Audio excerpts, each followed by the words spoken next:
Hello, സിമ്പിളായിട്ടുള്ളൊരു മീൻ കറി ഉണ്ടാക്കിയാലോ. Actually ഈ മീൻ കറിയിൽ നമ്മുടെ കുടംപുളിയാണ് ഇടുന്നത്. ഞാൻ മറ്റേ വാളംപുളി ഇങ്ങനെ പിഴിഞ്ഞൊഴിക്കില്ലേ, അതുപോലത്തെ ഒരു പരിപാടി ഞാൻ കാണിച്ചു. അതൊന്നും നിങ്ങൾ കാണിക്കരുത്.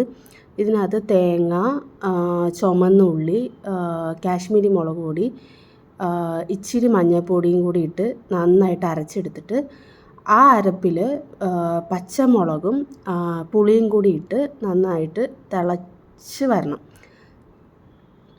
ഞാൻ പറഞ്ഞല്ലോ, പുളിവെള്ളമാണ്. ആ പുളിവെള്ളമാണ് ഞാൻ ഒഴിക്കുന്നത്. ഞാൻ അറിയാണ്ട് അങ്ങനെ എന്താ പറയുക, ഒരു അബദ്ധം പറ്റിപ്പോയി എനിക്ക്.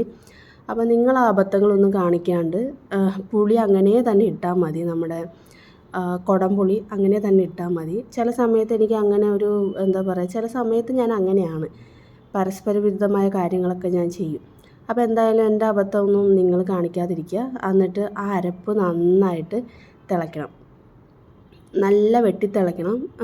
അങ്ങനെ വെട്ടിത്തിളച്ച് വരുമ്പോൾ നമ്മുടെ കണ്ടത് ഇതുപോലെ നല്ല വെട്ടിത്തിളച്ച് വരുമ്പോൾ നമ്മുടെ ഐസ്ക്രീം പാട്ടിക്കകത്തിരിക്കുന്ന മീനുകൾ ഇങ്ങനെ വാരിയിടുക. ഇത് നെത്തോലി മീനാണ്. എനിക്ക് ശരിക്കും പറഞ്ഞാൽ നെത്തോലി മീൻ ഇങ്ങനെ പീര വയ്ക്കും വീട്ടിൽ. അതും എനിക്കിഷ്ടമാണ്. പക്ഷേ എനിക്ക് ഏറ്റവും കൂടുതൽ ഇഷ്ടം ഇങ്ങനെ വെച്ച് കഴിക്കുന്നത്, തേങ്ങ അരച്ച് കഴിക്കുന്നതാണ്. മറ്റേതും തേങ്ങയാണ് സംഭവം, പക്ഷേ എനിക്കെന്തോ കുറച്ചും കൂടി ഇഷ്ടം ഇതാണ്. അത് കഴിഞ്ഞിട്ട് അതും നന്നായിട്ട് തിളച്ച് മീനൊക്കെ വെന്ത് വരുമ്പോൾ കുറച്ച് കരിവേപ്പിലയും നല്ല പച്ച വെളിച്ചെണ്ണ. ഇതിവിടെ ചെന്നൈയിൽ കിട്ടുന്ന വെളിച്ചെണ്ണയാണ്. പച്ചയാണോ ഒറിജിനലാണോ ഒന്നും അറിയത്തില്ല, പക്ഷേ വെളിച്ചെണ്ണയാണെന്നുള്ള വിശ്വാസത്തോടു കൂടി ഞാനങ്ങ് ഒഴിച്ചു. അത് കഴിഞ്ഞിട്ട് അതങ്ങ് അടച്ച് വയ്ക്കാം. എൻ്റെ ചട്ടിയിൽ അടയ്ക്കാൻ പാകത്തിനുള്ള അടപ്പില്ല, എന്നാലും കുഴപ്പമില്ല. ബായ്.